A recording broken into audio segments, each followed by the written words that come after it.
Hi, everybody. This is David O'Day with O'Day Schneider PLLC. One of the biggest mistakes I see with service members has nothing to do whether they're guilty or innocent.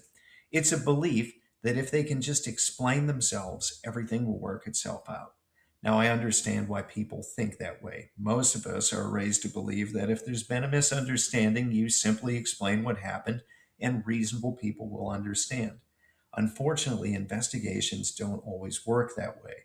By the time investigators decide to interview someone, they've often spent days or weeks gathering evidence. They've talked to witnesses, reviewed text messages, collected documents. They often know far more about the situation than the person sitting across from them at the table.